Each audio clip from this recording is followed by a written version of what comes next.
Subscribe करें और bell दबाएं ताकि कोई खबर रह न जाए। बड़ी मुश्किल में हमारे कोयटा के अंदर हमारी हज़ारा कम्युनिटी के लोग बैठे हुए हैं, तो मैं थोड़ा सा 5 मिनट लगाऊंगा, पहले उनको एड्रेस कर लूँ और फिर मैं इसके ऊपर बात करता हूँ। देखिए, हमारे मुल्क में जो हज़ारा कम्युनिटी के लोग हैं,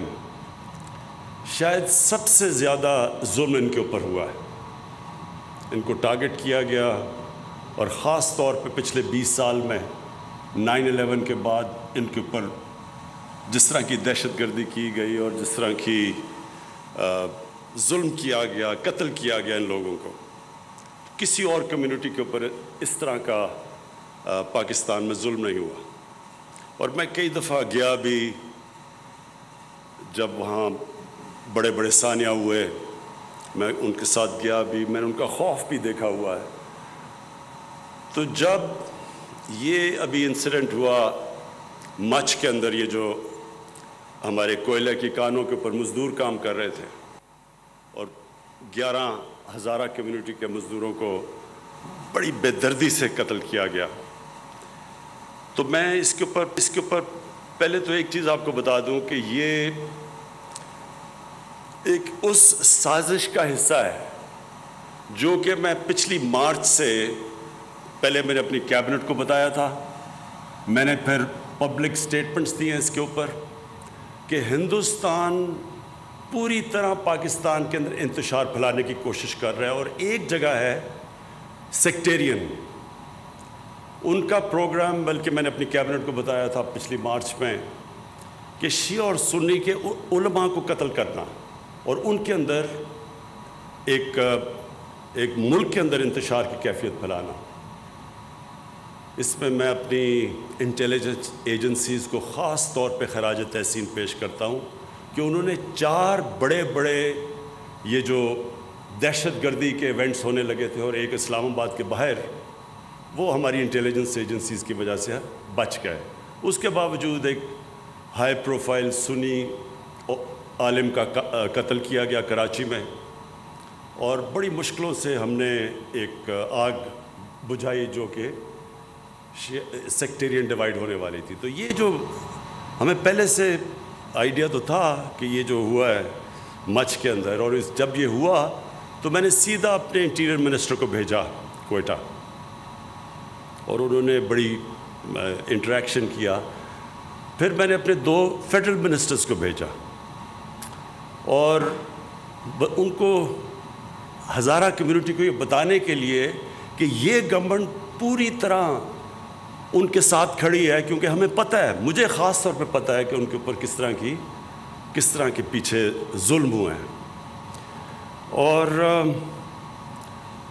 मैंने उनको श्योरिटी दी कि हम उनकी हर किस्म की जो बेचारे लवाहिकीन हैं, अब उनके घरों में जो कमाने वाले थे वो मार दिए उन्होंने, तो मैंने उनको श्योरिटी दी कि हम इनको पूरी तरह कॉम्पनसेट भी करेंगे, इनका हम पूरी तरह ध्यान भी रखेंगे। तो कल तक सब डिमांड्स मान चुके हैं, जो भी डिमांड्स उन्होंने की हम सब मान चुके हैं। उनकी एक ये डिमांड है कि जी प्राइम मिनिस्टर आए तो फिर हम लाशों को दफनाएंगे। मैंने उनको मैसेज पहुंचाई है कि देखें, जब सब डिमांड्स भी आपकी मान ली हैं, तो ये डिमांड करना कि हम दफनाएंगे नहीं जब तक प्राइम मिनिस्टर आए ना, ये किसी भी मुल्क के प्राइम मिनिस्टर को इस तरह की ब्लैकमेल नहीं करते, क्योंकि ये एक मुल्क का जो प्राइम मिनिस्टर था, हर कोई ब्लैकमेल करेगा। फिर सबसे पहले तो ये जो डाकुओं का टोला है कि जी हमारे सारे करप्शन के केसेस माफ़ करो नहीं तो हम गवर्नमेंट गिरा देंगे, ये भी तो ब्लैकमेल चल रही है 2.5 साल से। तो इसलिए ये बड़ा इम्पॉर्टेंट है कि जब सारी डिमांड्स भी मान ली हैं, और मैंने उनको कहा है कि जैसे ही आप उनको दफनाएंगे मैं कोयटा आऊँगा और लवाहिकीन के साथ मिलूँगा। और मैं फिर आज ये अब इस प्लेटफॉर्म से कह रहा हूँ कि अगर आज आप उनको दफनाते हैं, मैं आज कोयटा जाता हूँ और लवाहिकीन को मिलता हूँ। तो ये क्लियर हो जाना चाहिए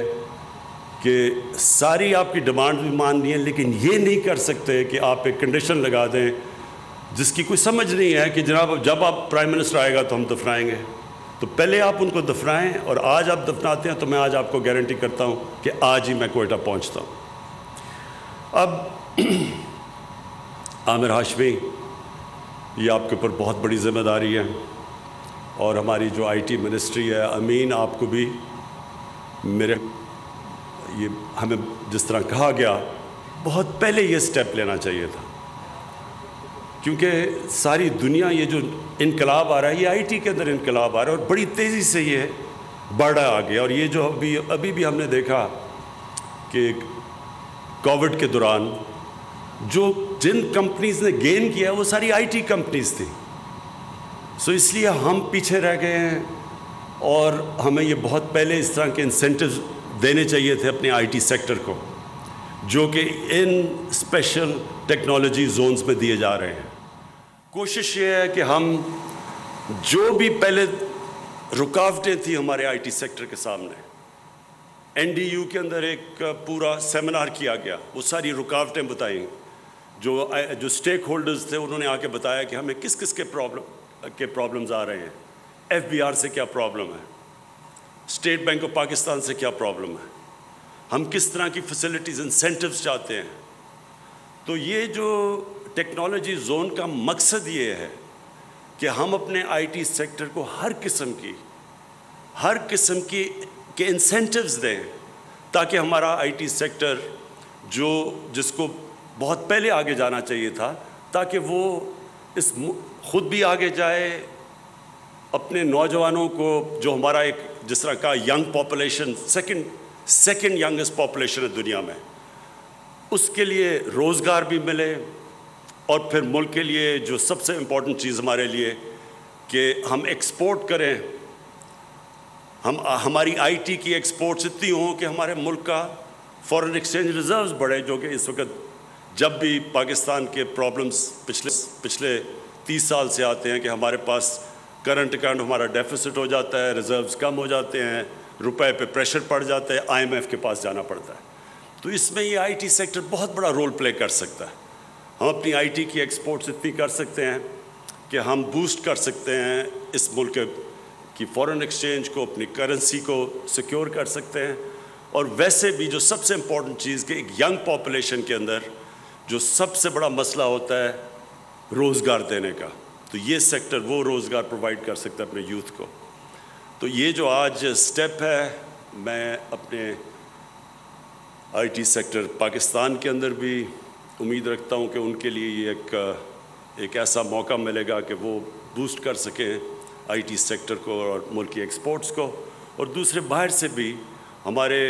امریکہ کے اندر اور باہر بھی آئی ٹی کے اندر پاکستانی بیٹھے ہوئے ہیں جو اس کا فائدہ اٹھا سکتے ہیں ان انسینٹیوز کا. اور پلس ہم امید رکھ رہے ہیں کہ باہر سے انویسٹمنٹ بھی ہمارے آئی ٹی سیکٹر کے اندر آئے گی.